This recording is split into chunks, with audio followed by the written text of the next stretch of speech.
Going All banal. all right. Venus. 20, 21, 31, 32. I'm Banks. I am Josh. Odd places going. Viral. Josh, take it. Banks, what does it mean to be presidential? Ooh. What does that mean to you? Is presidential an adjective describing person? So an adjective describes things. I always like to take it down to the basics. Linguists, language. Noam Chomsky, he's a linguist. That's what he is. He takes words that we use and he studies words. So, He linguisted. presidential is an adjective describing a person. I don't think a library would be presidential. It can be. You can have a presidential library. Okay, presidential. Okay, I got it.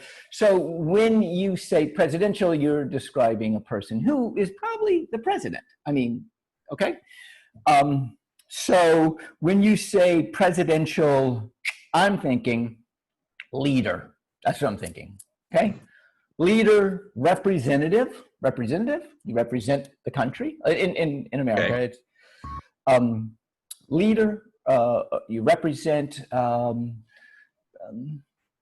You hope they have some common sense. I mean that. What kind of character though? Like if you had to get into character traits, characteristics, that's where really where I want to go. Yeah, we could break it down to preside. That means a president is one who presides over Right. something. But that's a country. Yeah, that I don't necessarily want to go that bland on it. You know that.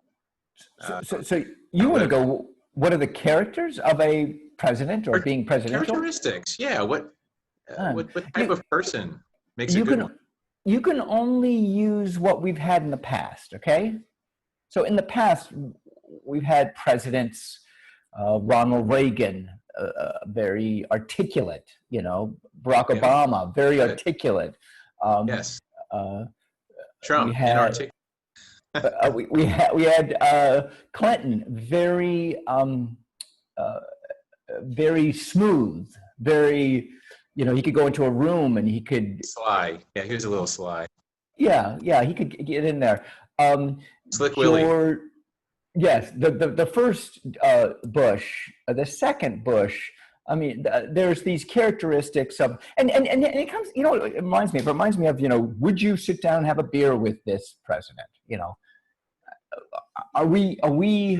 And I always thought that was odd. Are we sitting down? Are we voting for someone we can sit down with and have a conversation with? Nah.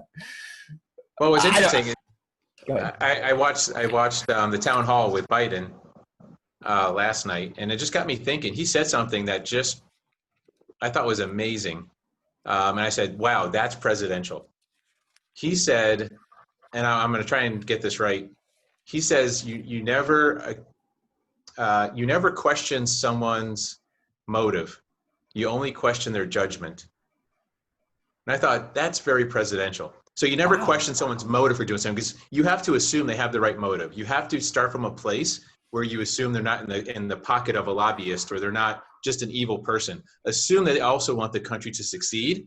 And now you can question their judgment on how to get there. And then you can start that conversation like, bam, that's presidential. Yes, that is very much like going into any situation that you go into in life. You're in a car, someone rear ends you, whatever. You go into it and you have equanimity. And equanimity is that there's no prejudging. Okay, so you just got hit, you just got backed in by somebody. You're not prejudging like they didn't know what they were doing. It could be their brake. We talked about this. It could be their brakes. It could be the kid was falling out the car and she had to grab, whatever. And when you go into the situation with no judgment, actually, in this situation, their motivation, you don't question the motivation, you question the judgment. Not the judgment, their action. So we need stimulus of $1,200 for everybody who makes under $100,000 a year. Okay, that's the action. The motive you don't Yeah, deal with. the motive is making America successful, right? The motive is how do we help the country flourish? We have to assume we all have that same motive, that we're not all Russian stooges. We have to assume that, even though some of us are Russian stooges, we have to assume we're not. Right, right. So, and a friend of mine taught me this equanimity, and she said, I work on it every day. I go into every situation and do not have preconceived notions in it. I'm going to go and hang out. It's almost like not having an agenda, going in and saying, what happens, happens. Okay, granted, there is a town hall meeting. You go in with the framework that it's a town hall meeting. Got it. What comes up, the questions, I don't think either one of the candidates knew the questions ahead of time. They knew it only on the spot. And by being aware and open and present to that moment, you can answer it instead of going in with preconceived notions. I like that. I like that.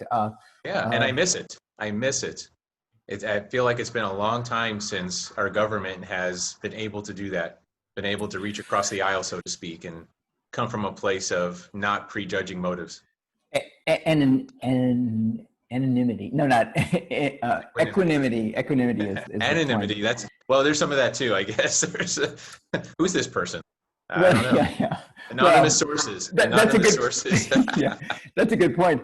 Here is something that I've noticed, and as a public official, elected public official myself, I mean, I look at the debates, I look at people in the Senate, all types of debates, and I think to myself, would I say that? Would I have said that?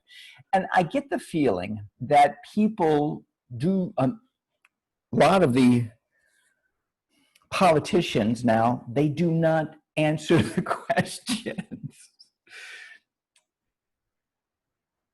Why? I mean, why don't we answer the questions? Why don't you just, I mean, I don't know is answering the question. Why run away from it? Why? I mean, American people can see that the question's not being answered. Most of us can see that. They're running from the question. So anyway. We're in a our media is in it. We're in a soundbite society. And the problem is when you answer the question, it's taken out of context and then it gets misconstrued. Like Biden isn't answering the question about SCOTUS, right? He isn't answering the question, will he add 2 more justices or not? Because however he answers it, it's going to get construed inappropriately by half the media, and it's going to get construed in a positive light by the other half. It's so divisive right now that it's almost better not to answer the questions like that. All right.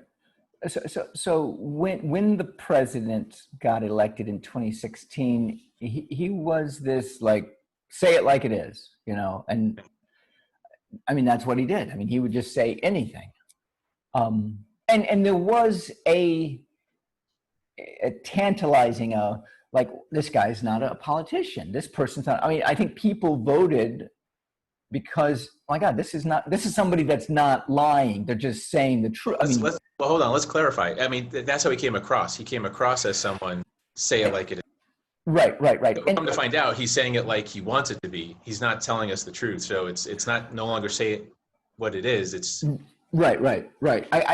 I get that. The point is, no matter how he says it, the way the people took it was like, my gosh, this is something new, different we haven't had in a politician. He's actually answering the questions. I mean, that's what I think the viewpoint, and people voted for that.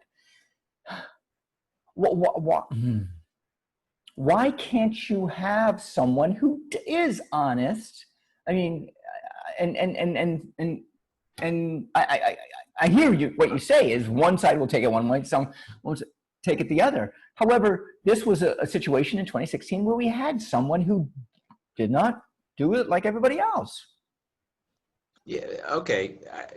You're walking a very interesting line there. First of all, honesty isn't rewarded in politics, so I'll just throw that out there. Okay, hold on. We have 2 minutes. Let's talk about that. Why is honesty not rewarded in politics? Because people don't want to hear the truth. They want to hear what they want to hear. They want to hear something that makes them. Not everyone. I'm generalizing. Not everybody.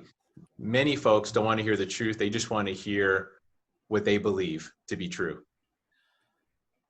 Tell me what I want to hear, Banks. Tell me that the stock market's going to go up forever and it's going to make my 401k wealthy. Even if it's not true, I don't care. Just tell me that and I'll vote for you because it makes me feel good. I give more credit to people. The American people, I give them more credit. I give them more credit. You're a lot nicer. I have more faith in them than that. I think people want to not be placated to. Blah blah blah blah blah blah blah blah. Just talking to you. You know, in Nightmare Before Halloween, Tim Burton's film, the claymation film, the mayor of this. Did you ever see this? Anyway, No, the mayor of the town had a happy face, and he would come to the door, knock on the door, and, "Hi, I'm your mayor," blah blah blah blah, and they would ask him a question. And his head would turn, and it would go sad face, blah blah blah blah blah blah blah, and it was like happy or sad. I feel we can do better than that. You want to know about healthcare? This is the situation. I'm gonna narrow it down to you for 5 minutes. Blah blah blah blah blah blah, and you got 5 different options. I think the best option is this, and this is why I think it's this way. Now, can people hang on for 5 minutes? Some people don't want to. Some people do want to. Some people want to say, you know, I want free healthcare. Okay, we can do this. Go ahead. I'm a fan of what you just said. I'm a fan of that. Tell me the truth. Tell me where you stand. Tell me this is how you think it should go, and I'll decide if I agree with you or not. Okay. Absolutely. And if you don't, as a politician, you don't want to answer something like that's hypothetical. I mean, I always hear them say it's hypothetical, and I get it. It's a way of not answering the question. Or they can just say, I don't want to answer the question until after the election. Boom. There you go. And then that nips it, move on. Yep. But there's a reason why marketing works. Because marketing tells us what we want to hear. I'm Banks. I'm Josh. Odd Places, going Viral. viral.